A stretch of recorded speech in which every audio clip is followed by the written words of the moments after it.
Welcome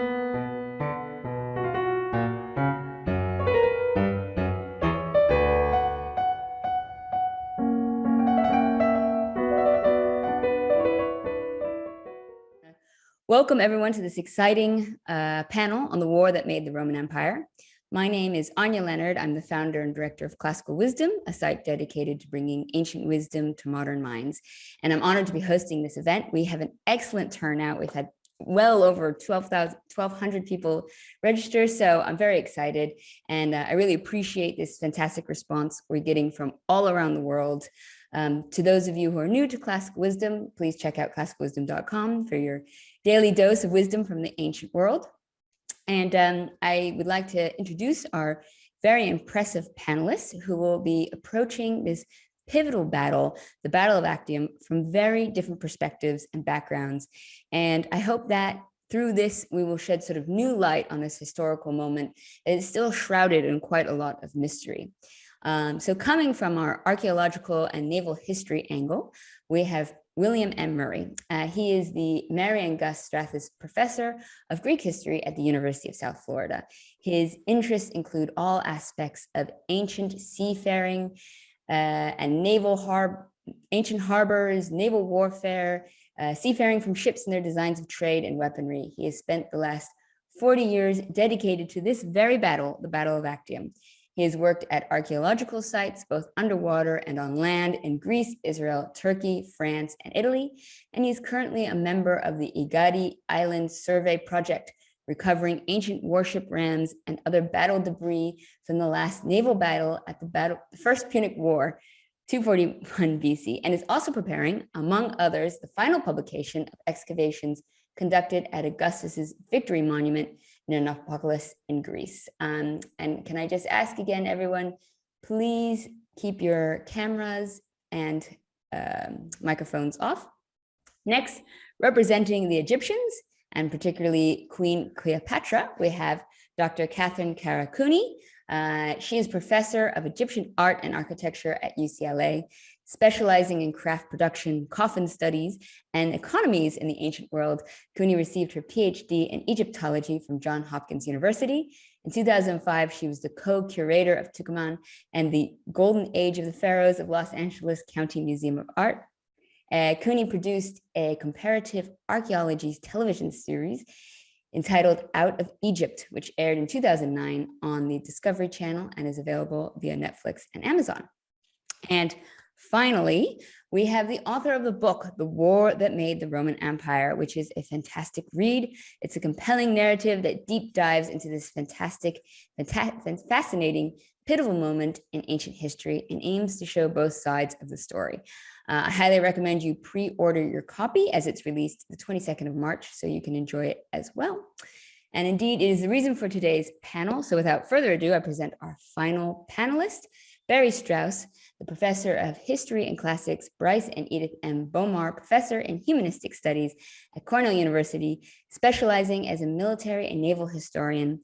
Barry is also the visiting Corliss Dean Page Fellow at the Hoover Institution, series editor at Princeton's Turning Points in Ancient History, and author of many best-selling books, including Death of Caesar, 10 Caesars, and most recently, The War That Made the Roman Empire. Now, I'm sorry, you guys have such impressive panelists that I had to tell so much about them. So at that point, I'd like to just go on to the proceedings. We will start with a 2-minute recap of the Battle of Actium with Barry, so everyone's sort of familiar with the basic timeline and characters, and then we will turn to our panelists. Feel free to submit questions in the chat as we go along. We will address them later on in the conversation. Also, please be respectful of your speakers, your fellow viewers, and keep your mic and video off. So with all that, I will turn to Barry. Can you please give us a brief recap on the Battle of Actium? I will. Thank you, Anya, and thank you, Kara and Bill. It's terrific to be here with you today. So I'm just going to go to my slides. And I shamelessly show the beautiful cover of my book because they did such a great job with it in the art department. And Actium. So for Actium, we're here on the northwestern coast of Greece. And the battle took place outside of the Actium Straits. on September 2nd, 31 BC. It was a battle for control of the Roman Empire. And on one side, you had Mark Antony and his main ally, as well as his wife, or at least his mistress, Cleopatra, Queen of Egypt. And on the other, you had Octavian, who called himself Julius Caesar, was his adopted son, and his admiral, Marcus Agrippa. As I said, the battle took place on September 2nd, 31 BC. It involved 400 warships on Octavian's side and 230 warships on Antony and Cleopatra's side. And as a guesstimate, maybe as many as 200,000 men and at least one woman were involved in this battle. The preparations for the battle began in the pre-dawn hours of September 2nd. And when the sun went down a little after 8, it still was not entirely clear to Octavian that it was safe for him to go ashore. Even though he had won the battle, his enemies, Antony and Cleopatra, had fled with a small part of their fleet, and most of the rest of the fleet had surrendered to him. This was all but decisive in the war between these two sides, and it all but guaranteed that Octavian would come out ahead and the ruler of the Roman Empire. So a crucial battle indeed.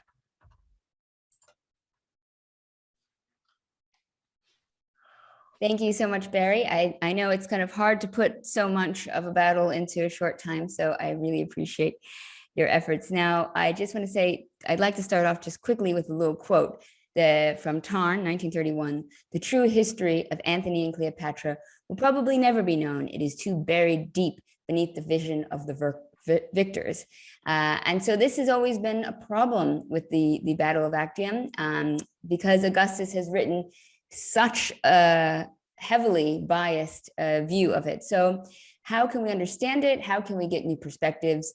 Looking at it from a different angle, as well as new technology and archaeological discoveries, can help us. So with that, I would like us to turn to William M. Murray.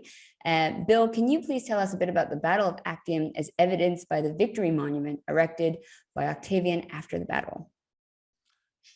Sure. Let me share my screen with you too.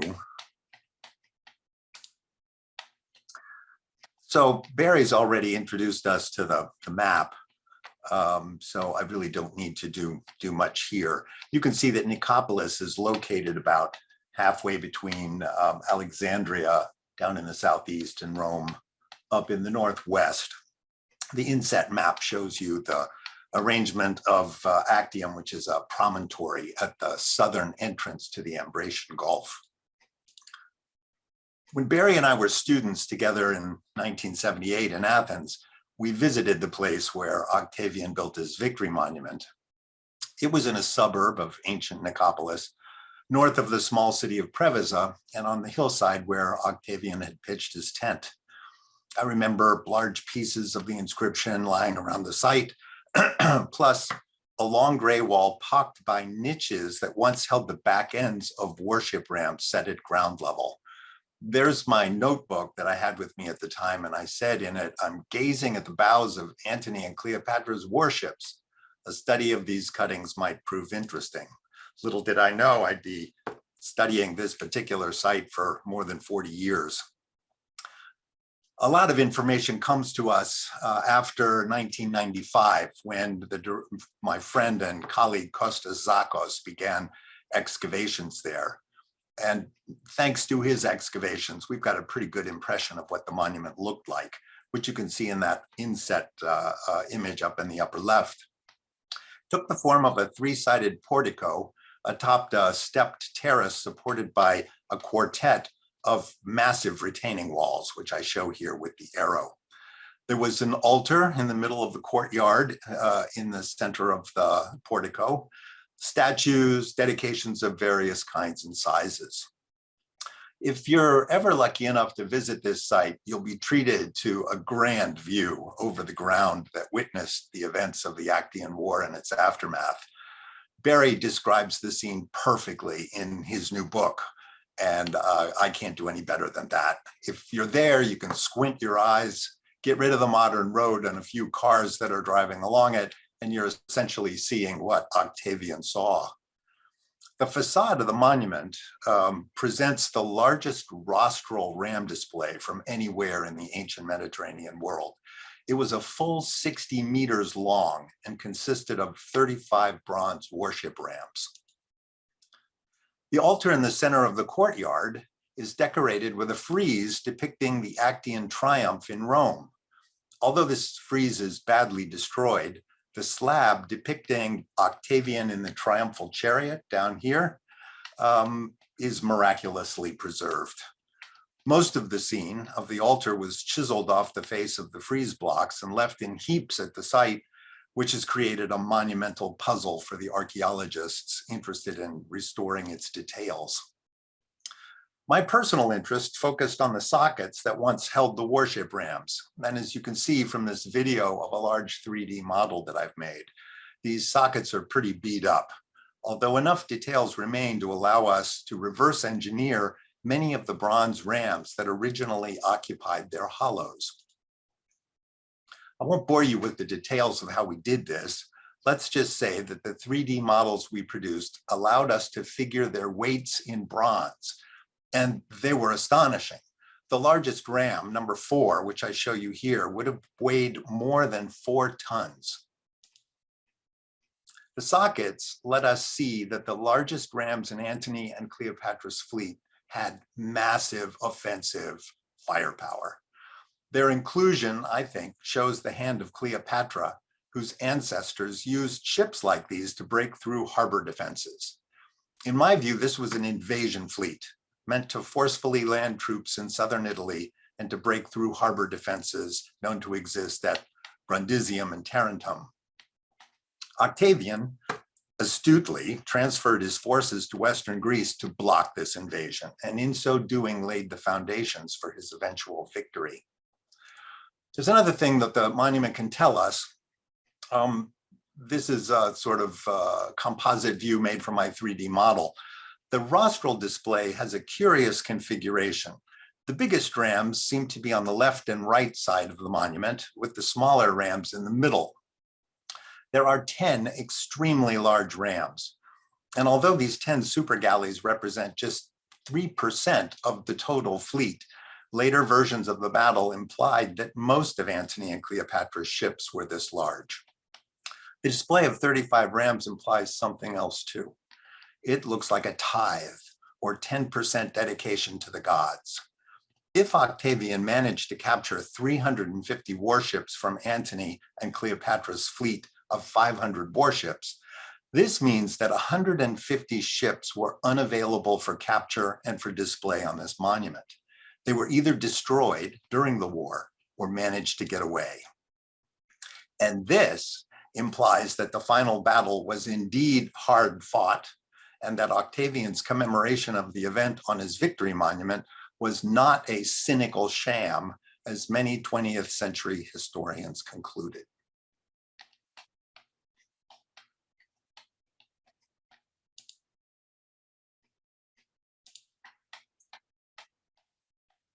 Trying to stop my share. There we go.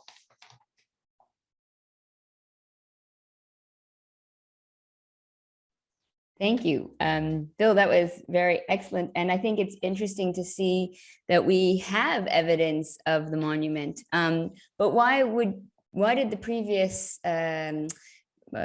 historians think that the monument was completely a sham? They thought it was a sham because Octavian has a bad reputation for not telling the truth.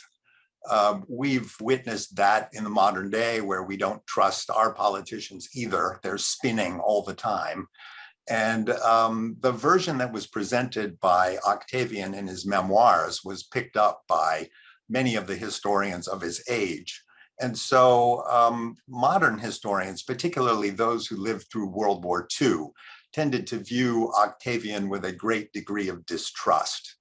And as a result of that, they distrusted the versions that we have in the basic surviving historical accounts of the battle.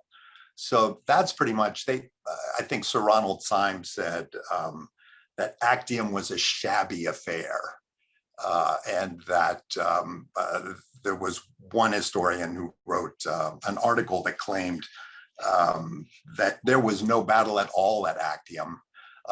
He analyzes an epode of Horace and comes to the conclusion that Antony's fleet essentially surrendered intact to Octavian, and there was no battle fought at all. And I think that the monument demonstrates that somewhere between 60 and 90 ships were actually lost during the battle.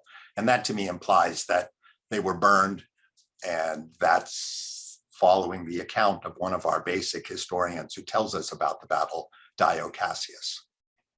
And so for regards to the size of the fleets, were they sort of equal? Was Octavian's much larger and Mark Antony's much larger? How did they sort of correspond on the tally?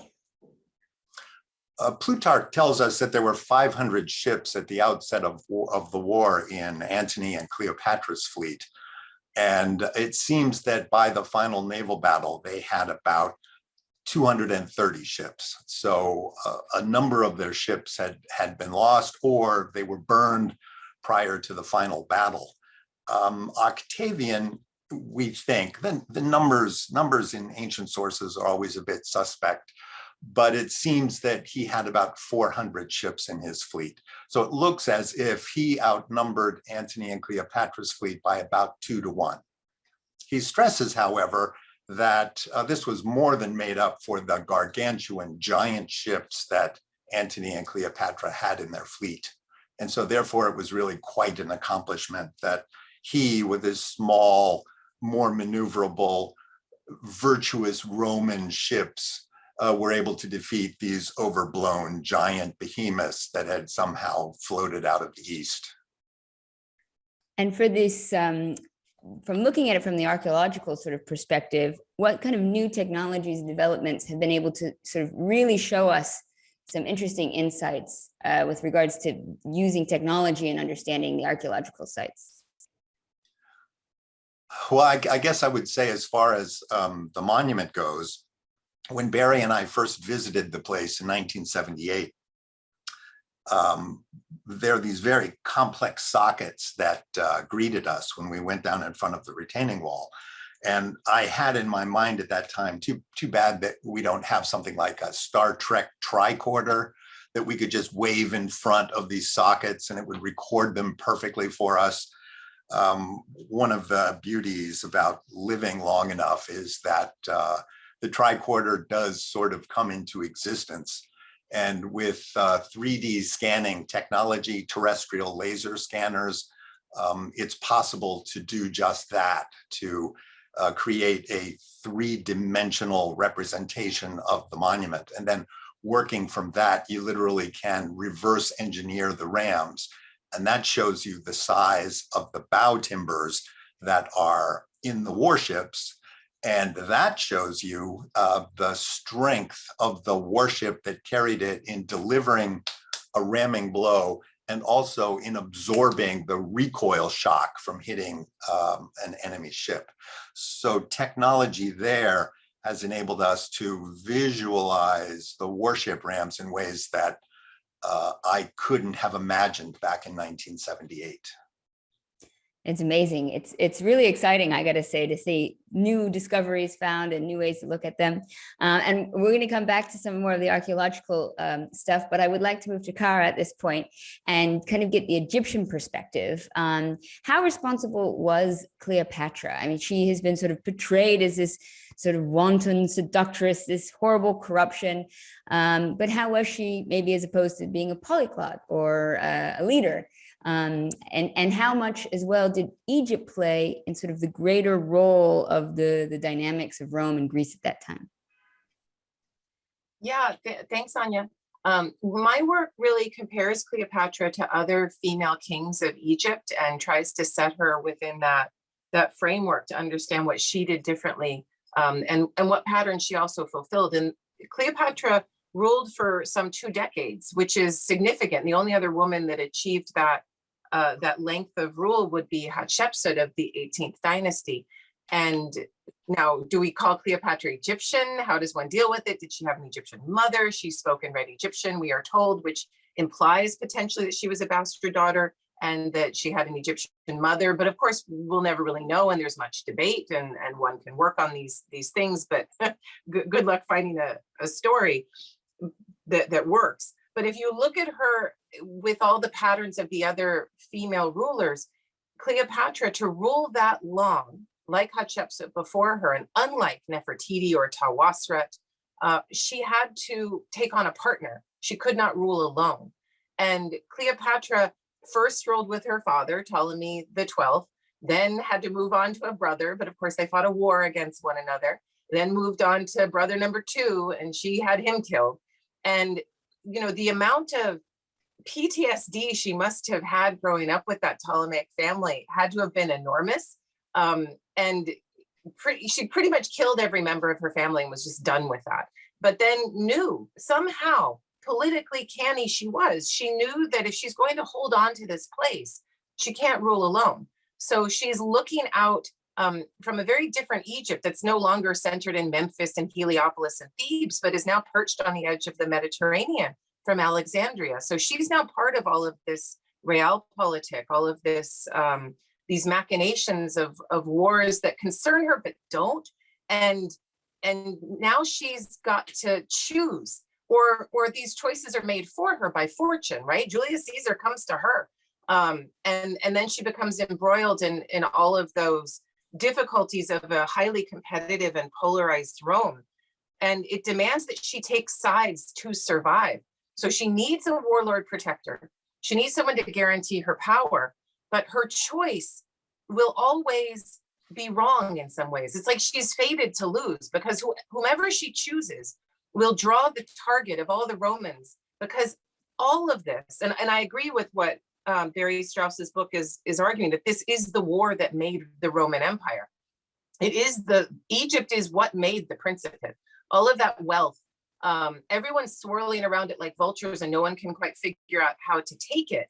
And it reminds me of, there's a big political brouhaha within Egyptology about the so-called tomb of Nefertiti about 4 years ago. And it was dropped and said to not exist because of radar. And because in my opinion, is because no leader of the Ministry of Antiquities was strong enough to take it. And this is the same kind of thing. You have to figure out when somebody is going to be strong enough to take it. And it takes decades for one man to be able to ideologically, militarily, and politically be able to get a lock on this Egypt and claim it as his own without getting stabbed in the back by taking this Egypt at the same time. So how does one do that? Because the first 2 guys who try to take Egypt, Julius Caesar and Mark Antony, they are destroyed for that attempt.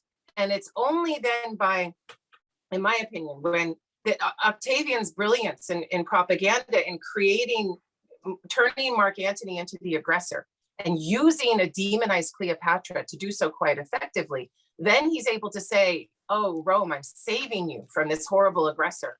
And you know, this idea that Rome will be invaded, that the capital will be shifted to Alexandria, that their lives will be turned upside down. He's able to use all of this propaganda to then claim the righteous high road. So obviously you can tell that I'm not a historian of battlefields or strategy or any of these things, but more a scholar of the longue durée, and that's very much my perspective. So I can leave it there for now, and we can have more questions. Yeah. Well, no, I think it's really interesting, and you know, you have Cleopatra as being a really dynamic character, and as you said, with a really traumatic sounding childhood. You kind of have to wonder sometimes if some of Octavian and Augustus sort of demonizing her is legit, if she's going around killing everybody in her family all the time. It doesn't really put her in the best light. But I think it's also interesting that Egypt in general has this really important role, and that it's the goal to capture as a cash cow, but also Egypt was indebted to Rome a lot too. So it had a really complicated relationship with the Roman Empire. if it wasn't Cleopatra in charge, would Egypt still have featured so heavily in this story? If Cleopatra was not in charge, would Egypt still be? Yes, but it's a much better story with Cleopatra in charge. There is another pattern from Egypt with all of these female kings, and there are no less than 5 of them, which is a very unusual thing for rulership in the ancient world. That she's there at the end. She's there at a moment of crisis. Every female leader who pops up on the Egyptian political spectrum is there because there's some sort of deep crisis. Cleopatra is no different. The fact that she's there as the last one of her dynasty, trying to hold everything together, and that she's a woman trying to do it, it makes her an even better possibility to demonize. So often in history, when a woman takes control in a time of crisis, we blame that crisis on the woman, even though she's only allowed to take control because of the moment of crisis. So Cleopatra is arguably, from the moment she takes control of Egypt, she's already lost. It's amazing that she lasted as long as she did. She's got to pick a warlord from Rome who's aggressive. She doesn't really have a choice about that. She needs someone who needs her cash.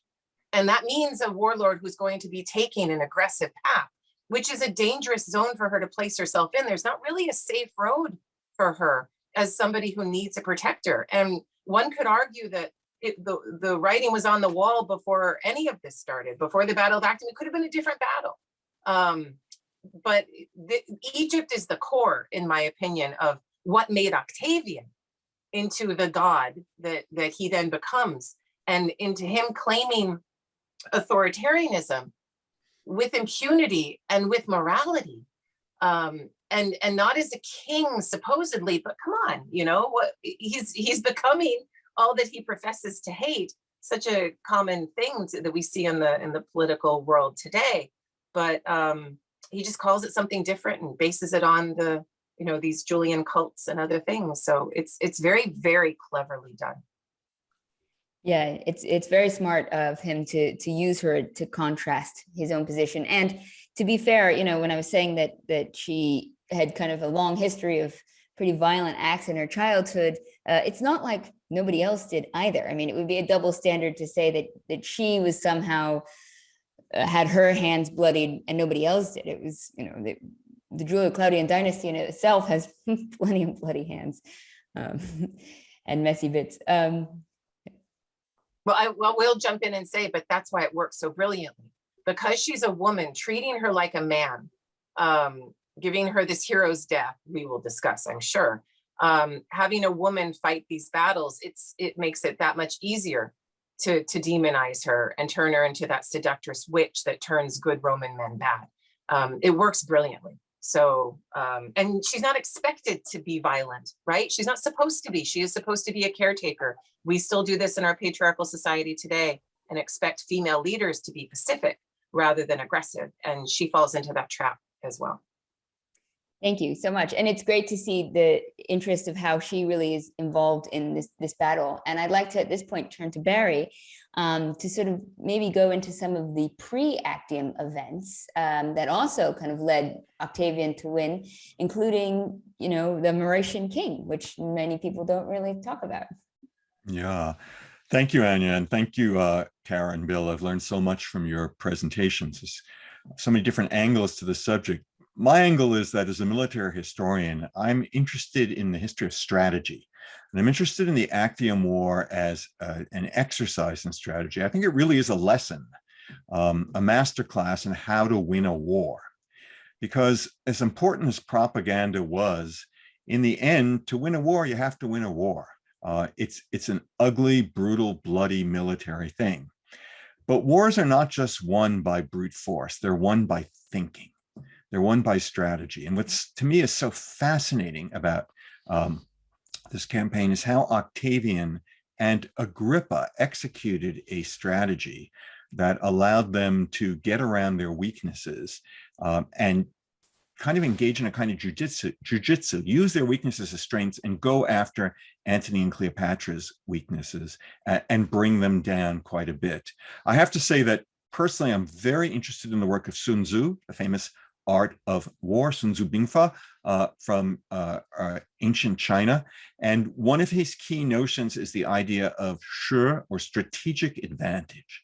Then the best way to win a war is to gain the strategic advantage against your enemy, so that by the time you actually come to a battle, you've all but won the war already. And Actium, I think, is just a fantastic example of this. So I'm going to go to the map.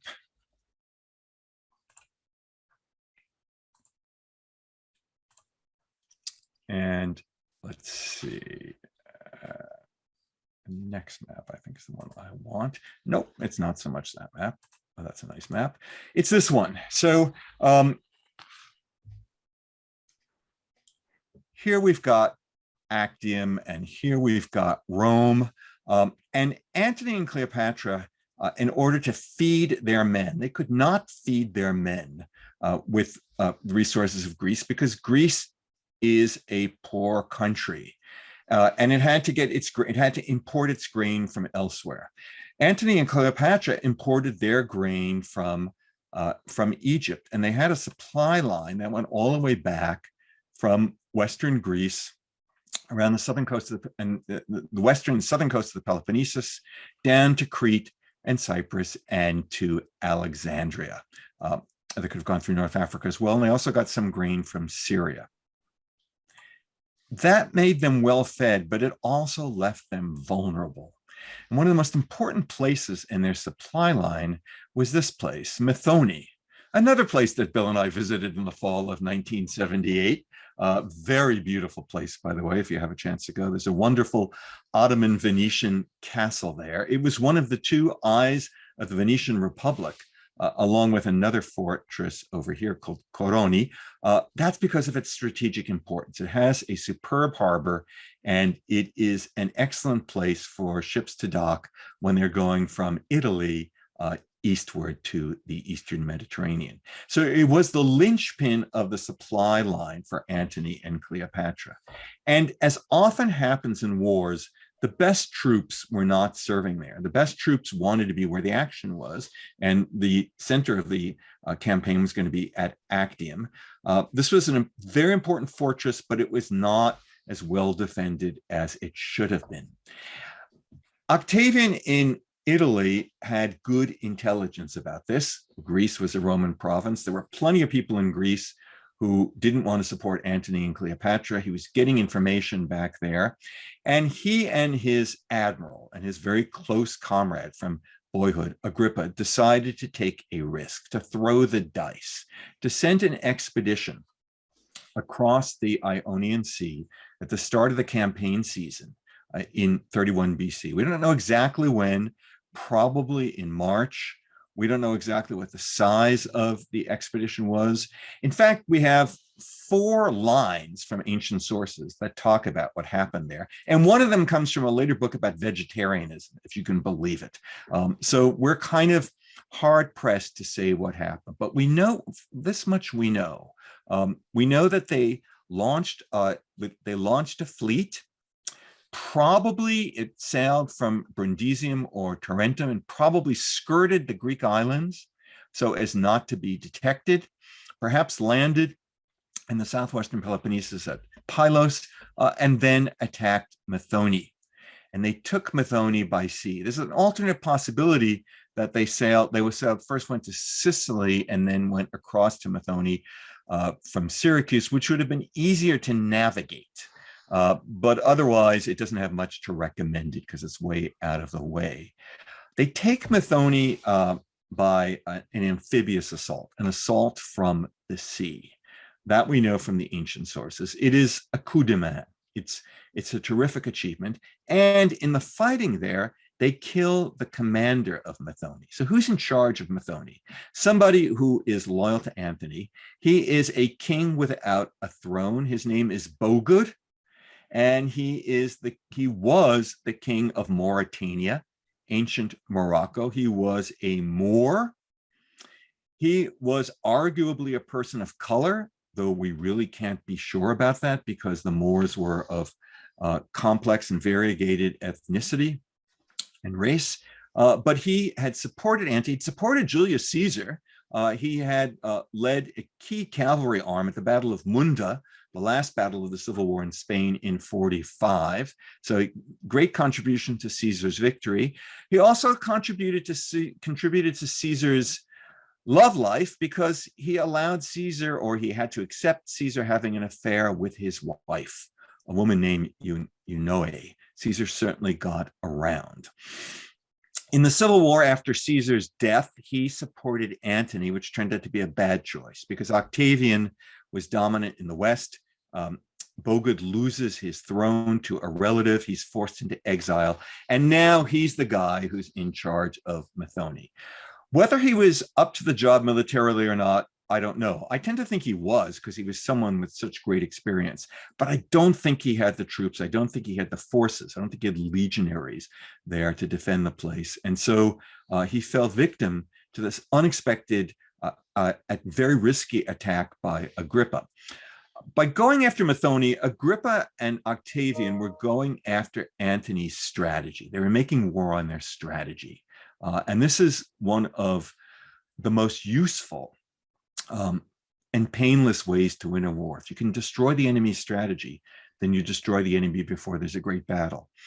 They take Methone, they make it much more difficult for supplies to come from Egypt to Antony and Cleopatra. Now the supplies have to go to Corinth, to the port of Corinth on the Saronic Gulf, then be shipped overland and then brought through the Corinthian Gulf up to Actium. But that doesn't work very long either, because Agrippa then takes Patrae, which had been the winter capital for Antony and Cleopatra, and he even briefly takes Corinth, though he's not able to hold it.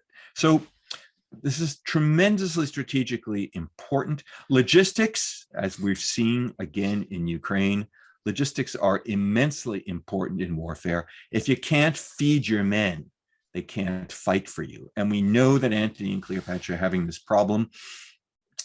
Plutarch tells an anecdote of people from his hometown in central Greece being conscripted into a corvée, being forced to bring grain down to the Gulf of Corinth to be shipped to Antony and Cleopatra when word came of the Battle of Actium and that the war was over.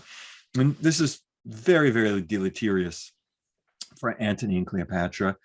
Their men are not being well fed.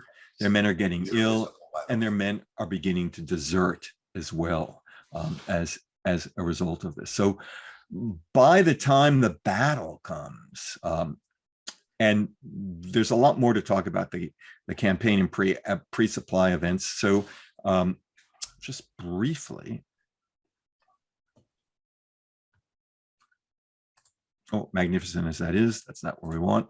Yeah, so Octavian, as Bill showed us, is in a camp at the site of the Victory Monument in the hills above Actium.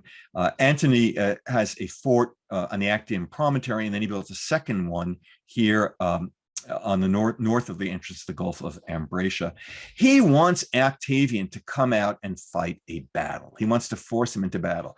That is how Antony had won the Battle of Philippi against Brutus and Cassius, because they came out and fought him when they shouldn't have, because they controlled the supplies that Antony and Octavian lacked. But Octavian's way too smart. He doesn't take the bait. He stays in the camp. And all of Antony's attempts, or most of them at any rate, to cut off Octavian's supplies, to cut off his supply of fresh water, both from the springs around his camp and from the Louros River, they all fail.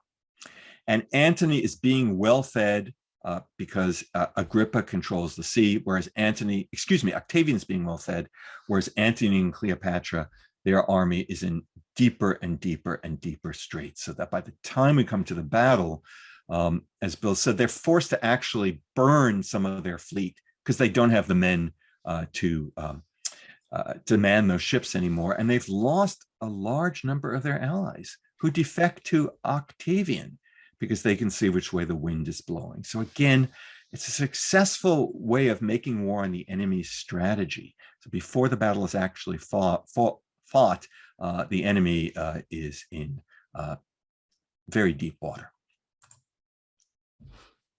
Thank you, Barry. And, when Barry and I were speaking about this beforehand, we spoke about the fact that supply chains are usually very pivotal in battles in winning them. And yet they just don't get the glory, the romance that we associate with the actual fighting. But I think another point too is that you have these weakened soldiers. How did those weakened soldiers and rowers affect the kind of ships that Mark Antony and Cleopatra were using and where the battle was actually going to be? Well, I'd like to think that they channeled supplies to the people who are going to actually be in the battle, and that I hope that they had, for their sake, they had enough rowers in good enough condition to fight the battle. But for there to be a battle, the battle will always have to be outside of the straits. They didn't want to let the enemy come into the straits where their ships were, but they were much weakened. They were much weakened, and I think their tactics were to engage in a prow-to-prow ramming of the enemy, and to do that, you need to get your men up to very full speed and to make enormous effort to get the ships to ram the enemy ship. Unfortunately for Antony, the enemy knew what his strategy was, because one of his key officers defected on the eve of the battle. A man who, even in a period that was well known for defections, was infamous for his treachery. And he brings the plan to the other side, so that Agrippa and Octavian are able to keep their ships about a nautical mile away from Antony's ships, making it all the more difficult for Antony's ships to carry out an effective charge that could do damage to the enemy fleet. So it's not a strategy that's going to work. And so we've been talking about the archaeology. We've been talking about the role of Egypt. We've been talking about recently the pre-war activities like supply chains. But so I wanted to sort of move on to the next section with regards to myth and propaganda. And it's just really interesting to me because, obviously we read these things happening in ancient history and we think, oh, okay, we kind of understand it, but we're really seeing this right now on another level of how effective, damaging, what just a pivotal role fake news, propaganda has in war. So I'd like to actually move to Kara and to talk a little bit about, you mentioned previously, Cleopatra's just role in helping Octavian reach god status, but Cleopatra and Mark Antony also used myth and propaganda. Maybe you could speak to a little bit about how they did that. Yeah, it's, when Herodotus went to Egypt, he said it was the most religious of all places. And that's a really useful lens to look through from the West, or however from the North, right? It's really just North, but it's an interesting lens of orientalizing, making something seem less authentic, wishy-washy, full of witchcraft, something that can't be trusted, superstitious. It's a way of making Egypt seem bad and wrong in a very simplistic way. Cleopatra is the head of all of that, but in Egypt, this religious ideological golden shell, if you like, works very effectively, and everything is idealized, everything is made religious, and you have this. I would say that the whole discussion, I love the word supply chain, and I would say that Egypt is the core of the Principate's supply chain to come. That grain, that gold, it's all about money, but people don't like to discuss those things openly. It makes them seem greedy, base, somehow not interested in a higher, nobler cause. And so you have the need to create this larger supply chain, but at the same time, Antony is canny enough to demonize those who wield it, such that Cleopatra becomes a greedy, wasteful person who doesn't understand the wealth that she's in charge of, that she needs a firm hand and a good Roman head on his shoulders. Antony can come in and take care of that. So what Egypt is most famous for, particularly its gold, grain is always haunting it, but its gold can be demonized to such an extent that that's where they place her supposed suicide, right? You've got everything. You've got the death cults, you've got the over religiousness, you've got the superstitiousness, all of these things that are so easily demonized from the Egyptian perspective that are obviously made positive within Egypt. The Romans very ably turn that and make it into something of which to be ashamed, something not to be trusted. So all of this ideology that we're so attracted to, all of these different Egyptian rituals and death rituals and death rites, this is what I study, all of the tombs and the coffins and all of these things that the Egyptians put so much time and so much energy into, can then be made into a simplistic, superstitious mind that that can so easily be demonized. So in answer to your question, yes, the ideology is absolutely key, and Isis and Cleopatra are one, and then we're divinizing her children in certain ways, and she's able to do all of these things, but that from the Roman perspective of great fear, of an orientalizing racist fear against all of these things, is very ably turned against her. Thank you. And it's amazing. I didn't really realize as much before reading Barry's book that, you know, Octavian is using his god status, and that Cleopatra uses her god status, but that Mark Antony uses it a lot as well with Dionysus, and that he's sort of embracing this Eastern culture, and that would have appealed from the other side, that if they had won, and history had turned out differently, then they would have been seen in the positive godlike roles themselves. Yeah, I mean, I would put Antony into, you know, there may be a Dionysus connection, but in some ways, I think that the Roman divinization worked very well with ancestor cults, rather that's the divinization that truly functions. And so you have the ancestor cult of Julius Caesar, of course, but you also have an older ancestor cult that in some ways is what drives Mark Antony. It's what drives a lot of his soldiers, and that's Alexander the Great's ancestor cult. And he's really pushing towards that kind of divinization. It's also his undoing, right? Because invading, what do they say in the movie The Princess Bride? Never have a land war in Asia, right? He decides to invade Parthia, and it's disastrous. And you could also argue that his attempts to divinize and become like Alexander the Great and invade Iran ends up being the thing that paves the whole path towards the end. It's that hubris, it's that, it's maybe an attempt on the Roman side to have something to show for your divinity. If you're going to claim to be like Alexander the Great, well, then you must be able to show that you have the military ability to invade and to succeed. And he pushes too far, much too far, and loses badly. And one could argue that's the entire lead up for the Battle of Actium. Yes, it's many years before, but that weakening is part of the story in the longue durée. And Barry, can you add a bit more to the propaganda wars sort of beforehand, and maybe the will, a few other like tidbits? Sure. Yeah, those are great points, Kara. And of course, the fact that Antony calls himself Dionysus also connects him to Alexander, as does the connection with the Ptolemaic dynasty. So yeah, I mean, both sides are using propaganda, and Octavian is certainly as well. Octavian, quote unquote, discovers that Antony has his will with the Vestal Virgins in Rome. He gets this information from two traders who leave Antony's camp at Ephesus and change sides and go to Rome. And then Octavian, quote unquote, reads the will. I'm willing to believe there was a will with the Vestal Virgins. And of course, it's completely illegal for Octavian to get access to the will. He's forcing his way in. I very much doubt that the will says what he claims it said.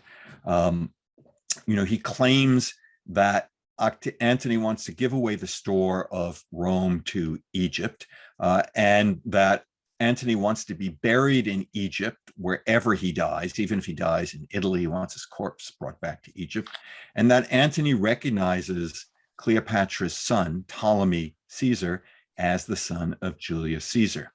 Now, these are certainly good propaganda moves, but just a couple of points. First of all, I'm not sure that all the Romans buy it. 300 senators are outraged by it and they flee. They leave Italy and they go to Antony's camp. On top of that, Octavian's war is very unpopular. Unlike Antony, who has the access to the wealth of Cleopatra, Octavian has to raise taxes, and there are riots in Italy about this. When Octavian leaves Italy to go fight Antony and Cleopatra, he brings all the senators and leading Roman equestrians with him. Whoa, this is totally not the way you do things in Rome. These guys are hostages. He's bringing them with him because he's afraid that they're going to turn on him when he is gone. Finally, one thing that needs to be added to the propaganda equation is who is the heir of Julius Caesar? I agree with Kara. There's an ancestor cult in Rome. And Octavian, as we call him, he's the son of Gaius Octavius, who's kind of a middle rank, not a real player, from a town 25 miles north of Rome. Octavian's claim to fame is that his mother was related to Julius Caesar. And there are many members of the Roman nobility who look down on Octavian. They don't see him as one of us. They don't see him as a noble. They are not impressed by the fact he calls himself Gaius Julius Caesar. Caesar adopted Octavian in his will. It was a posthumous adoption. Guess what? There's no such thing as posthumous adoption in Rome. But if you're a Caesar, you get to make the rules. Well, kind of. Octavian knew that wasn't going to work. And so afterwards, when he came to power, he made sure it went through a proper legal ceremony for this adoption. He got the assembly to approve it. But his real problem is that Caesar does have a son, a blood son, Caesarion, Cleopatra's son. Although Caesar never recognized Caesarion, he did everything short of recognizing Caesarion. We can explain it in the Q&A, but it was pretty clear to one and all that this guy really was Caesar's son, and the real heir of Caesar was in the East with Antony and Cleopatra. So Octavian's, he's working as hard as he can to win the propaganda war, but he has got a very, very hard road to hoe in order to do that. Thank you, Barry. And those are excellent points. And I just want to move to Bill to finish up this section with regards to, we have the propaganda beforehand, but we also have a lot of propaganda after. And that's part of the whole problem of how to understand the Battle of Actium. So Bill, maybe you could tell us a little bit more about Octavian's ideology with regards to how the idea of Battle of Actium was used afterwards with regards to the monument and the sort of archaeological evidence.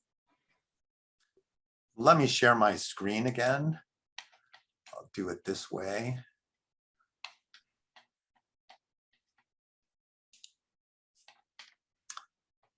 In all, some 36 fragments from the monument's dedication inscription have been recorded over the past 110 years or so. I guess the best way that I can address Anya's question or statement is to say we have a statement. We've got a long sentence that survives for us that Octavian put on this monument as his official thought regarding the battle and its aftermath. And it's found within these 36 fragments. 23 of the fragments survive today. Some of them disappeared during World War II. They were taken away and built into a gun emplacement on the side of Mount Michalitzi. Others have just disappeared. They may turn up again, they may not. However, enough remains of this long text for us to restore it and see how Octavian presented the victory in 29 BC to the people who lived around and visited Nicopolis. I guess I should mention that after the battle was over, the area which was beneath the hill on which he had his camp was slated for settlement as his victory city. And he names it Nicopolis and brings neighboring communities into the area of Nicopolis and settles them there.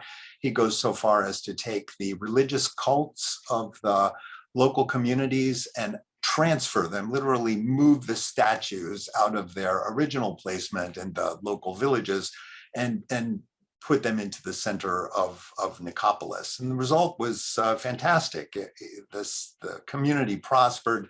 It became a node or a center for economic development in the region, and the city grew and grew. So there were a lot of people there who would be impacted by this statement. We know that Roman grandees, when they dedicated a monument, thought very, very seriously about what they were actually saying in the dedication. So let's take a look at what the text is here. It's not a difficult inscription to understand once you have enough of the pieces of it. It's not really a candid statement, to be sure, and it's really carefully worded. Notice right off the bat that it is in Latin, not in Greek, although we're in an area of Greece. The community of Nicopolis is there is some confusion about whether it was a Roman colony or whether it was some kind of different settlement. It's clearly clear that it was centuriated. The region, you can see from satellite photos, has been laid out with the gnomon and has been divided up into plots, which is what happens when Romans divide up land and give it to veterans. And yet, most of the inscriptions of the area from the area are Greek, except for this one. So he writes, Imperator Caesar, son of the divine, you're supposed to supply Julius Caesar, victor in the war that he waged on behalf of the Republic in this region, when he was consul for the 5th time and imperator for the 7th time, that is, he was proclaimed by his army imperator, victorious general. After peace had been secured on land and sea, consecrated to Mars and Neptune, the camp from which he set forth to battle, decorated with naval spoils. So that allows us to interpret the site that I showed you pictures of earlier. The words that he uses in this inscription are precisely the same kinds of words that he will use at the end of his life, when he composed another, lengthier statement that he placed in front of his mausoleum in Rome, the res gestae of the divine Augustus. First of all, in this text, we get the official form of his name. What's fascinating to me is before these inscription blocks were inscribed, there are traces of letters that are Gaio Iul. Gaio Iul, that's Gaius Julius Caesar. Why in the world we have got Gaius Julius Caesar inscribed on this text, I don't know. What we know is that it was inscribed over it, and what we get is Imperator Caesar Divi Filius. That's what appears on his coins at this time period. This is the official way that he wants to be known to the people in his army. And then immediately following that, we've got Victor, almost like it was part of his name. You know, Imperator Kaiser Victor, son of the god Julius. And then he presents just the facts that matter. And this is what strikes me as being similar to the res gestae. This was his camp, which is now consecrated ground to those gods who had helped him secure the victory by land and sea. The land and sea is interesting because that means that this is a significant victory. This is the way he has pacified the Roman world. And this is signified by the closing of the gates or the doors of a temple or a gateway in Rome of Janus. So by land and sea, he has secured peace. And so he wants to give thanks to the gods by land and sea who brought this about, and that's Mars and Neptune. We would expect Apollo. Apollo is what is normally assumed as being the main god at Actium, but not at this particular site. He never even refers to the enemy by name. So Antony and Cleopatra remain nameless, reduced to the state of state's business. Look at this section down here, which says the camp from which ad rem progressus est. He set forth to take care of state's business, ad rem, to deal with the thing, to deal with the battle. And then he says the camp is decorated with naval spoils, and that the concluding verb is consecravit, that he dedicated it. So already by the age of 33, when this text was composed, we see in this inscription the carefully controlled man who was a master at propaganda and at presenting an image that stays the same over time. The big changing point, of course, is once he gains control of Egypt and can think about reforming the Roman state. But the idea that he had, which we see fully expressed upon his death in 14 AD, is fully expressed here in 29 BC. 45 years is going to elapse between this time period and the time period of his death. The recipe for Octavian's success was already baked into the man a year or two before he received the name Augustus and began his reforms in earnest. Yes, and I don't really need to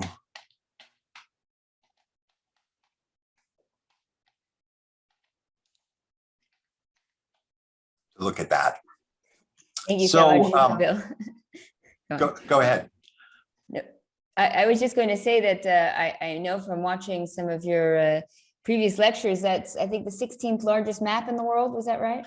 Yeah, that was a map that I urged one of my seminar students to make as a seminar project. The guy has a company that prints stadium graphics.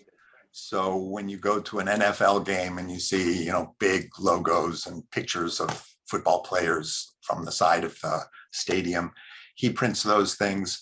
And so he created this map that was big enough to go onto a basketball court. And the task that we had was to plot the stages of the battle using scaled ships. And I included that map simply because I thought if the topic came up and I was asked, is it possible to reconstruct the stages of the naval battle? It may be possible for Barry. Barry has got this wide encompassing knowledge, but I'm a sailor. And if I think about the steps that are involved in moving a ship from point A to point B, I was faced with that in this exercise, and I came away feeling very, very humbled about the inadequacy of our sources to provide us with the information that would allow us to accurately feel comfortable that we knew exactly how that battle progressed. No doubt about it, we've got the general outlines of what happened during the battle, and we can talk about those. But the map humbled me. Let's just put it that way. I thought it was fantastic. And Barry, do you have anything you'd like to add with regards to how we can know the actual order of events? Oh, you're muted still. Thanks. As you and Bill have both said, the sources are highly inadequate. I mean, we have very little of Antony and Cleopatra's perspective. It's mostly Augustus's perspective, Octavian's. So we have to attempt to reconstruct it, and to a certain extent, we have to deal with competitive plausibility. What's the most plausible explanation of what happened? We can interrogate the sources. As historians, we never believe what the sources say. We always say, okay, what's their angle? Where are they coming from? What really might have happened? And we can unpack them, and we can get a lot from that. And also by working with experts like Bill and Kara in these different disciplines, we can get some things out of that there. And also by looking more generally at the history of warfare and the history of strategy, we get some sense from that there too. But yes, in the end, there has to be an element of mystery in this, as in all ancient battles, because almost never do we get the story from both sides. Almost always we're getting it from the victor's side. If only we had the Persian version of the Battle of Marathon. There's that wonderful poem, the Persian version, but alas, we don't. So we have to try to reconstruct what might have happened. Thank you. And I think first off, I just want to apologize. I have literally the loudest drill going on outside of this.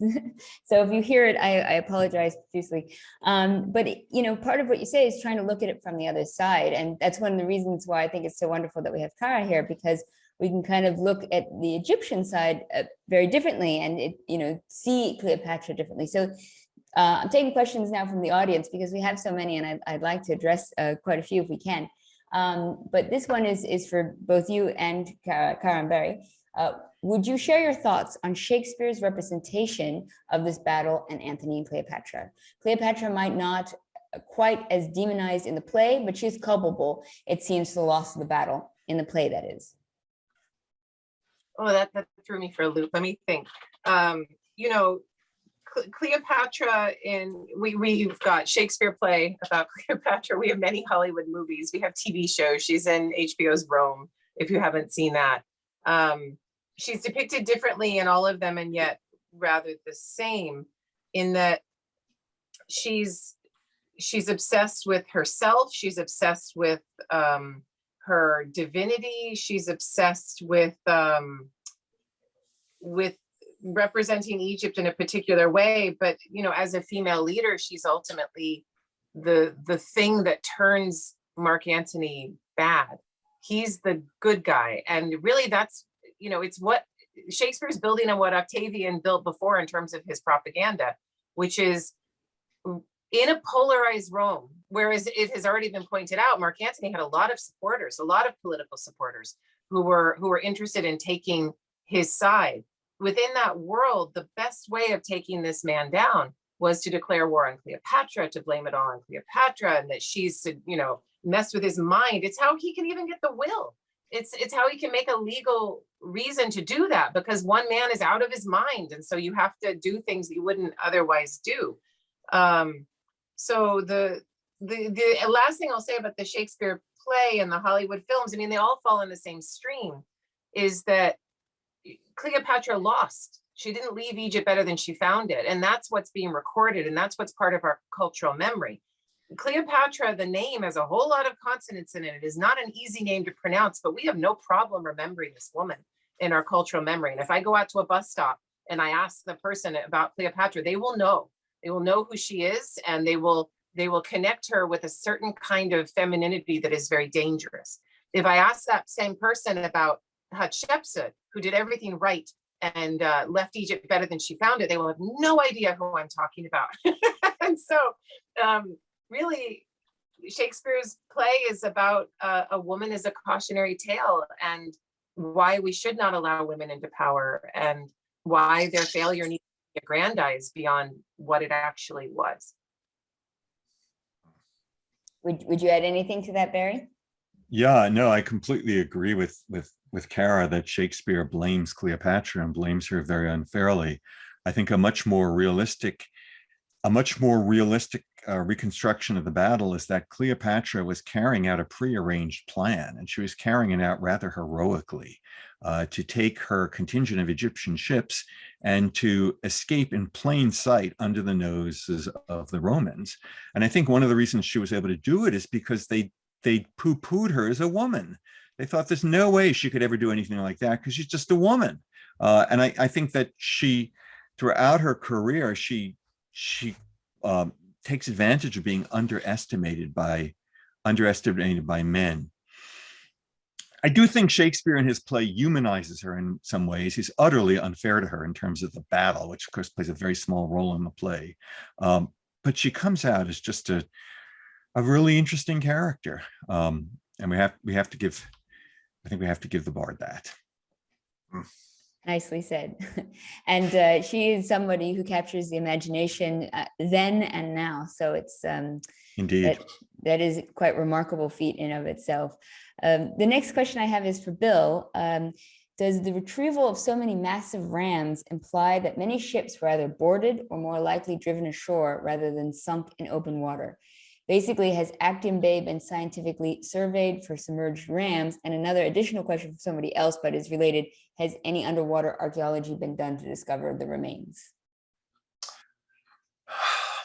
Well, there are a bunch of questions there. First off, yes, 100. If the monument represents a tithe, 350 ships is a large number. That's true. And I presume that Octavian counted every ship that fell into his hands, and that would include those along the shoreline that Antony had burned prior to the battle. Does it imply boarding? Yeah, I think it implies either boarding, or if we're to believe the accounts of the battle that refer to fire, it accounts for ships that still remained somewhat afloat, perhaps swamped at the waterline, that were collected after the battle was over. We know that this is a technique that is utilized by the victors of a battle in other battles. Has there been any underwater archaeological research? I'm almost reluctant to mention this, but yes, there has. In 1994, 93 and 94, I went offshore with some side scan sonar equipment, and we found a lot of geology on the seafloor, meaning rocks. At one of the places that we searched, we had an underwater ROV, a remotely operated vehicle with a camera on it.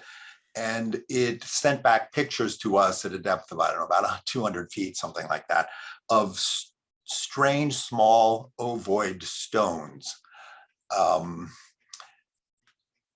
This was 94. I got permission in 1997 to send divers down to the area where the ovoid stones were. They were of an appropriate size for catapult shot from 5 mini weapons. A mina is a weight roughly equal to a pound. A 5-pound shot would be about roughly the size of a large grapefruit. So I sent the diver down, and it turns out that between 1994 and 97, the nation of Greece had constructed a car tunnel from Actium to the Preveza Peninsula opposite. And in so doing, they had dug a channel underwater, and all of the sediment from the channel was put on barges and was supposed to be taken 7 kilometers offshore and dumped. It was taken about 2 kilometers offshore because it was cheaper. They didn't have to use as much fuel that way. And as a result, for a 3-year period of time, sediment rained down over the battle site like a constant snowfall from the lake effect up by, Buffalo. And the result was, when we went back in 1997 to see the seafloor, there were great drifts of sediment that, when the divers got down to them, were sort of like pudding. They could plunge their arm into the sediment 20 centimeters or so. It stirred up fine particles, the end result being all of the catapult balls, or the ovoid stones, I'm being squeaky clean and correct here, were unable to be retrieved. Given the nature of securing permits in Greece, the likelihood that we'll be able to go back sometime and search the seafloor again is doubtful. But there was this one attempt to search the seafloor, and as John Camp, excavator at the Athenian Agora, said to me, well, let's see, how much money did you spend and what did you get? 7-inch in diameter stones. And in fact, unfortunately, that is the result of underwater work. Costs a lot of money, and let's just say that our results were never able to be verified. So in the map that I had shown there briefly, I actually put the position of the two battle lines at the spot where the catapult balls were found, because that's where we figured the two fleets came closest together, and it happened to be in a perfect location about 3 1/3 kilometers off the peninsula. So it made perfect sense. But in order to answer your question, no serious continuous investigation has taken place in the battle zone to try to recover items from the battle. Wow, that's remarkable. And it's very sad, the sediment. I mean, it's not as tragic as the burning of the Library of Alexandria, but still, it gets me. I mean, I'm still saddened by it. And it's interesting thinking of underwater archaeology because, I mean, have any of you seen Cleopatra's palace underwater? I mean, I haven't, but I'd love to, because that would be pretty remarkable. All of that is extremely remarkable, very remarkable. Well, and I hope that if there's any budding archaeologists out there, maybe they're putting together some proposals for the future and thinking of exciting things that they can look.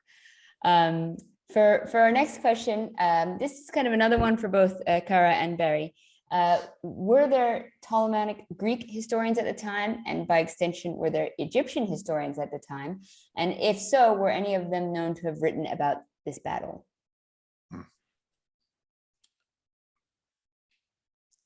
Kara, do you want to take that? Yeah, I mean, there's not a whole lot of Egyptian information, and Egypt is lost to Rome as a province of Rome, and then never really recovers its autonomy. So you're not going to see any sort of a statement or a history written. What I would say is that what you have in Zenobia of Syria fighting against Rome, using Cleopatra as a model, indicates that there is an Eastern tradition that puts Cleopatra onto a pedestal that's quite positive rather than negative. And then if you look at Arabic sources, medieval Arabic sources, early medieval, you've got Cleopatra as a healer, as a doctor, as a keeper of wisdom, a very different perspective than you see in the so-called West. There's other things that one could say, and I'd even push it so far, and this could be a little radical, but the idea that the Isis cult is spreading through the Roman Empire after this battle. Isis cults are about Isis. Cleopatra was connected to Isis. How much is this? Obviously, if you read the Golden Ass, you read your Apuleius, it's a cult about Osiris in the end, and Isis is the front, and all of these things. But the idea of this martyr from a certain perspective, this woman who sacrificed everything, it's still there in the Isis cult in some way. And that's an interesting legacy to leave behind. You're never going to make any direct connections. You're never going to connect the dots in a way that makes that able to hold water for real. But there are many different ideas about Cleopatra versus the Roman propagandists, which is why in the chapter of my book, When Women Ruled the World, I say up front, I'm not going to do the Stacy Schiff tack and take on all of these authors writing in Greek and Latin. It's not going to serve Cleopatra's story, and I'm not going to take them on tit for tat. There's no point, but instead to try to look at a different perspective. I mean, even asking the question, which I do in this chapter, of whether she committed suicide at all. It's a brilliant thing for an authoritarian leader to say. It's a brilliant thing to pin on a woman, to claim that she took this easy way out. Remember, a suicide for a woman is going to be perceived very differently than a suicide for a man. A man doing this, as Antony does, is seen as a hero. A woman doing this is seen as a caretaker who abandons her children to their fate, who abandons her country to their fate. And it puts her in a horrible light, even though it seemingly what you would expect her to do, because it's what Antony does, it really tarnishes her reputation, which is why I bring up the idea in that chapter of whether or not Octavian just killed her outright and then claims certain things. And then using the mausoleum is perfect, right? Because it orientalizes it all to such an extent. But I know I went off on a bit of a tangent there, Anya, but yeah, I don't know if Barry No, wants it's to add interesting. It's really interesting, and I love hearing about it. Thank you. Fascinating tangent. Thank you. I was going to add that Antony and Cleopatra's daughter, Cleopatra Selene, survives, and she ends up becoming queen of Numidia, I think it is. She marries. She's raised at the court of Augustus, as is her future husband, Juba II. And there's some evidence that there in Numidia, that she recreates some of the sophistication and splendor of her mother's court in Alexandria. So that is one other place where Cleopatra has an afterlife. And of course, in Rome, ironically, in addition to what Kara says absolutely convincingly about the Isis cult, Egypt, the Romans are entirely taken with Egypt. And Egypt becomes, in some ways, a symbol of Rome. Rome has Egyptomania, but more than just mania, it really becomes a very central part of Roman culture. I mean, to me, one of the things about the Cleopatra and the Actium Wars, one of the underlying issues is, which way is the Roman Empire going to look? Is it going to look east, or is it going to look west? And in the end, there's really no contest. The Roman Empire has to look east, because that's where the culture is. That's the deeply sophisticated cultural powerhouse of the ancient world. There just ain't nothing in the West that can compete with it. If Antony and Cleopatra had won, then Alexandria would have become a Constantinople before the letter. It would have become an Eastern capital. Eventually, the Roman Empire does look eastward with Constantinople, but in a funny way, Alexandria wins, because when you look at Christianity and you look at the enormous impact of Egypt on the development of Christianity, then it's hard to say that Egypt doesn't have a huge impact on Western culture and what we are today. So, in an odd way, Cleopatra wins. I love thinking about if your legacy lives on, that's what makes you the winner. And though, I mean, it's not like Augustus didn't win then either. I mean, he did all right in the history books. He did all right. But yes, it's nice to give Cleopatra a bit more of her dues. To go back to Bill on some of the victory monument, this is a very specific question. Among the reliefs included on the central altar is a depiction of two children riding in Octavian's chariot. Who are the children? Is there any debate regarding their identities, and how might they inform our reading of the triumphal scene? I was just searching while Barry was talking for a picture of the chariot itself with the two little, what appear to be children in it. They've been interpreted as Alexander Helios and Cleopatra Selene, two of the children, the offspring of Cleopatra and Mark Antony. And there has been a certain debate about them. If the scene is to represent the Actian triumph in Rome, then it would have been improper for these two children to have been in the chariot. We've got some other descriptions of who actually was there, and these two kids are not mentioned by any historical source. So it's likely that the children, we must understand that just as when Octavian makes a statement about anything in his memoirs, that it's for a purpose, it's intended to be received by a particular audience and to have a particular impact. And so the same thing is true with the historical relief that we get on the altar at Nicopolis.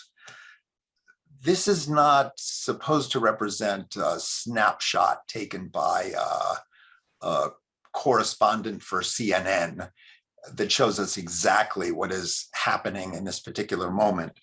It's put there for a particular purpose. And so I have thought, and others have thought as well, that the two children are in the chariot to show the mercy, the gracious, merciful quality of Augustus, or Octavian at the time, regarding those he defeats in the battle, the Actian War.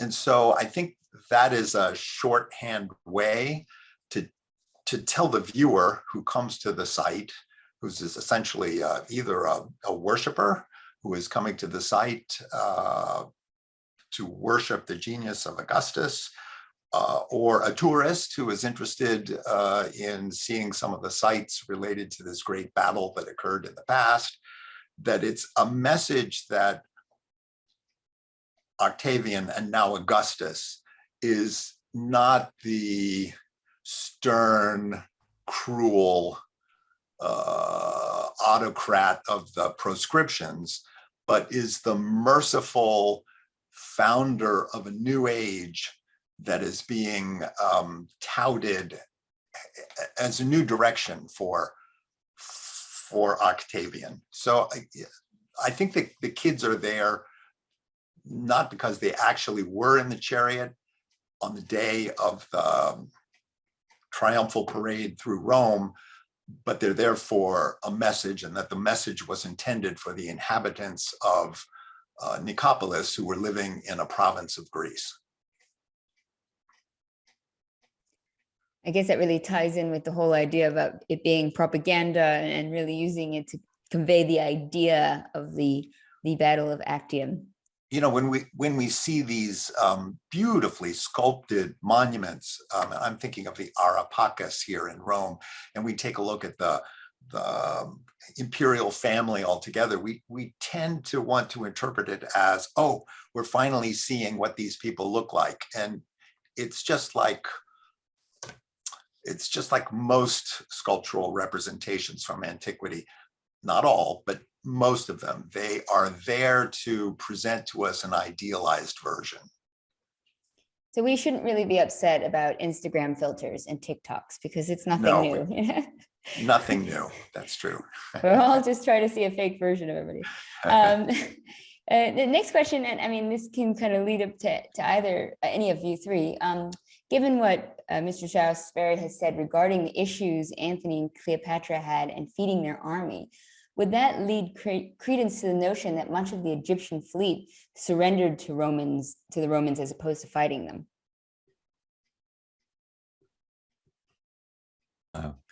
I'd be glad to answer. I mean, it's a really good question, but I don't. Well, first of all, it wouldn't be the Egyptian fleet, because the Egyptian fleet, about 60 ships, they all escape. They get out of Actium, so they're not surrendering. But let's ask, what about the rest of the fleet? Yeah, you might wonder. Does Octavian completely make the whole story up at the battle? But I'm as Bill says, I don't think so. Not with that victory monument.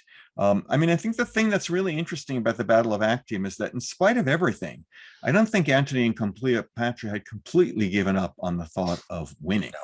You know, navies that are outnumbered can still win battles. I mean, the Greeks at Salamis are outnumbered, some like 2-1, and they win. So,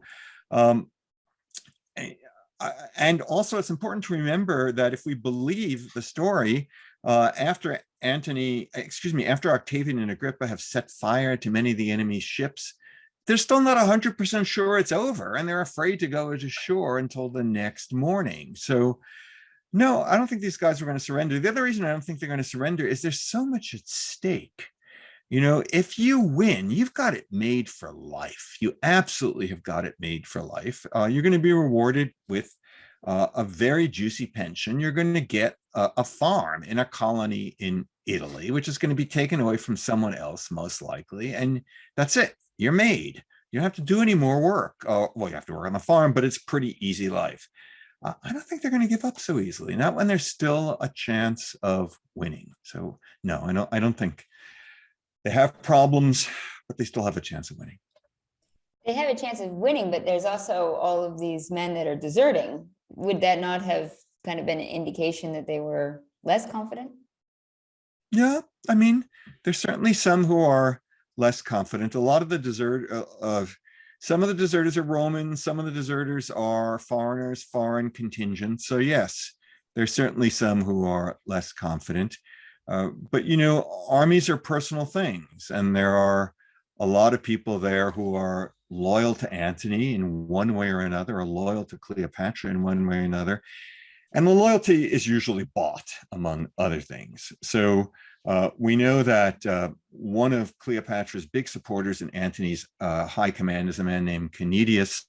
And by complete chance, we found a papyrus that was used to wrap a mummy later on that shows that Cleopatra had made Canidius a very wealthy man by the privileges that she gave him in Egypt. So yeah, a lot of the ones desert, but I think a lot of the ones who are still with Antony and Cleopatra think they're still going to make our fortune. Thank you. There's one thing I'd like to add to that, and that is, I've always been struck by the fact that when Antony was cutting his losses, or Antony and Cleopatra were cutting their losses, they did not burn the big ships. I don't think they burnt the big ships because they figure so largely in the battle descriptions that we have. And that implies to me that, just as Barry was saying, Antony hadn't given up. I mean, yes, he is trying to extract himself from the Gulf where he's in trouble and his army is in trouble, but he's taking his big ships, which implies to me that he still has the intention that maybe things could turn around, and he wants those ships because those ships are the ones that will get him access to southern Italy. Those are the harbor busting ships, the ones that will enable him, perhaps in a year, to continue with his original plan. I guess the other side of that could be either that they didn't burn the big ships because it would be so demoralizing, or that Augustus made sure that everybody included the big ships, so his victory sounded more impressive.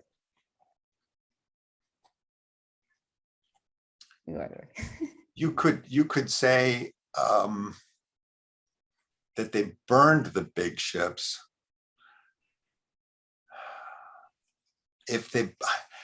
I would look at it another way. I would say you could argue that the big ships were part of the Egyptian contingent's identity.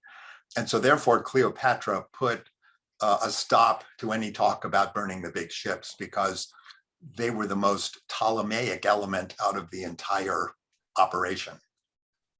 Yeah, and that's an excellent point. And it was actually going to be my next question, is for all three of you, is how involved was Cleopatra in the decision making? I wanted to ask Kara that. I mean, we'll never really know. We only have the perspective that we have, that she's involved with bad decision making. I think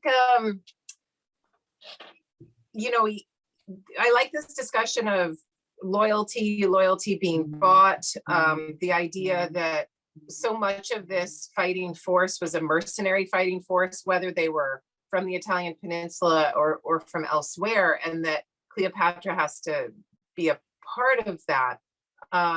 The fact that so many people are deserting means that there's potentially something going wrong with that payment, that exchange, that quid pro quo that is expected among the soldiers, who's remaining and who's not, how much this propaganda, I mean, think of why so many Russian soldiers are invading Ukraine right now, because you're denazifying it, right?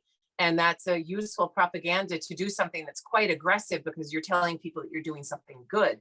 And so at the same time, I can imagine you're able to get people to believe some racist tropes that, you know, that Antony and Cleopatra are going to do, you know, they're going to turn Rome into Egypt and all of these things. At the same time, these are two very aggressive people who have to be aggressive on a landscape in an arena that is all about aggression. You're aggressive or you're done. But then I think of Parthia, I think of Armenia, I think of Mark Antony going out and doing his thing and then coming back, right? He includes Cleopatra in this one in a way that he hasn't other campaigns, which is interesting. And I don't know quite what that might mean. Does it mean that she has more of a stake in it?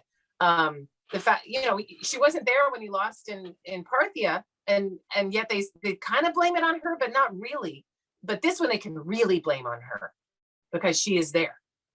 So, but I don't think this is an answerable question with the data that we have. I really don't. Yeah. Those are great comments. I agree. And I would just add, Cleopatra is a monarch. She is in charge of her nation, and the monarchs from these various contingents, they're all there. So it would be outrageous to say she shouldn't be there because she's a woman. And she's not the first female ruler who's been with the Navy in history. We have Artemisia at Salamis, and the propaganda cuts both ways.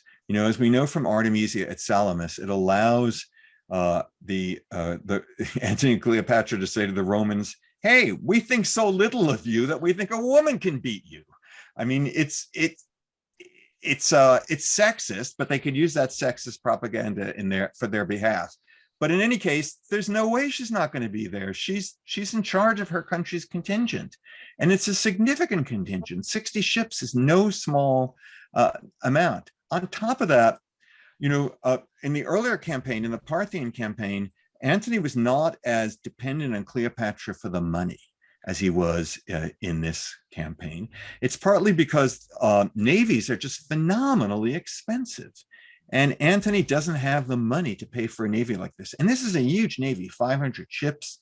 And as Bill has shown, these are state-of-the-art ships built with much greater sophistication, and they're much stronger than your average ship. Cleopatra's, in many real senses, she has funded this expedition. Yeah. It's entirely reasonable that she should be there. Plus, the grain to supply it is largely coming from her country. And there is one other factor, and that is Cleopatra and Antony, they get along and they love each other, but they don't entirely trust each other. And Cleopatra knows that Antony has reconciled with Octavia before. It's got to occur to her that she wants to keep tabs on this guy. Octavian's a snake. He really is a manipulator. That's how he gets things done. And it's got to have occurred to Cleopatra, hey, Octavian is going to try to get his hooks into Antony again by making a deal. There's lots of reasons they should make a deal. So whether Antony wanted Cleopatra on the Parthian campaign, well, I rather doubt that he did. He might not have had any choice. She wanted to be on this campaign. She needed to be there to protect her own interests. I think that's a large part of it. And you can add to that she had her own separate contingent in this. Yeah, she that's didn't right. throw all in his. So no, absolutely not. That's important too, because I think that the big ships, if you look at those big ships, they are Ptolemaic in design. You're not going to get a Roman architect in 34 BC who is going to be able to produce a 9 or a 10. You're not going to get them. The only place where those ships are preserved and that kind of ship technology is known is Egypt. The largest fleet of large ships in the ancient world were put together by Ptolemy II, the second Ptolemy. And it was a huge, gigantic fleet with numerous of these larger ships. And we know that when Caesar was in Alexandria during the winter, that the Egyptians managed from secret ship sheds to put warships into the water that could be utilized. And these ships and the technology that they represented were apparently still accessible. So I view these big ships as whether we call them Cleopatra's contingent or not, They're there because of Cleopatra's money and because of Cleopatra's advisors and because of Cleopatra's naval architects and because of Cleopatra's shipyards. Really So there are interesting. many, many more than 60 ships that we have to tally up on the Cleopatra point side. So she goes back to Egypt. She leaves the battle earlier. So that is a decision that you can talk about. And then Cleopatra and Mark Antony meet separate fates. Yes, they're brought together in the end, but there is that decision making where her strategy is different from his strategy. Definitely. Right. Definitely. Yeah.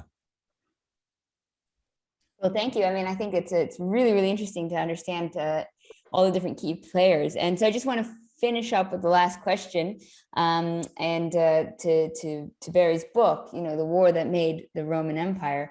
Do you think it was definitely the Battle of Actium that made it, or not the Alexandria Wars or any other moment beforehand? It's this battle. Well, I actually argue in the book that it's a campaign. And yeah, Actium is the most important moment in the campaign. But as I've tried to say today, and I argue in the book, the brilliance of Octavian and Agrippa, his underrated admiral, one of the really great people of antiquity. And Lindsay Powell's written a really good book about him. So their brilliance is to set things up so that things are in their favor at the battle. It's not a guarantee that they'll win the battle. It's just that they have even the odds considerably. So yeah, the battle, but the campaign that goes before and then the campaign that goes after it. I mean, there's all this fascinating speculation about Antony and Cleopatra maybe escaping to India or maybe escaping to Spain. There was a tradition of Romans going to Spain. It would have been difficult for them to come back from that, though not impossible. There's also the fact that Octavian almost dies in a storm at sea. When he's forced to go back to Italy. Why is he forced to go back to Italy after Actium? Because the soldiers there are going to mutiny, because he's not paying them and he doesn't give them land. And why is he not paying them? He hasn't got the money. And where's he going to get the money? He's got to get the money from Egypt, which is why he's going to conquer Egypt. So there are moments, even after Actium, where Octavian could have been taken out of the equation. And then you get a very different story. And maybe Antony and Cleopatra could have come back. So it's a whole war, with the Battle of Actium being its most important moment. Thank you so much. And yes, I can please recommend to everybody to check out Barry's book to enjoy the whole campaign, because it's quite a page turner, and it's very thrilling. And like, you can see that there's so many interesting characters, so many interesting elements of this whole campaign. It really captures the imagination, but it is held its place in history for just that reason. So I want to say thank you so much to Kara Cooney, to William Murray, and to Barry Strauss. It's been absolutely a pleasure having you all three here talking today. We have so many more questions, but fortunately, I know it's quite late and everybody's given their time, so I really appreciate it. And so with that, I say thank you to everybody, and have a wonderful, wonderful day. Thank you, Anya. Thank you, Thanks. Anya. Bye. Yeah, what fun. Thanks, everyone.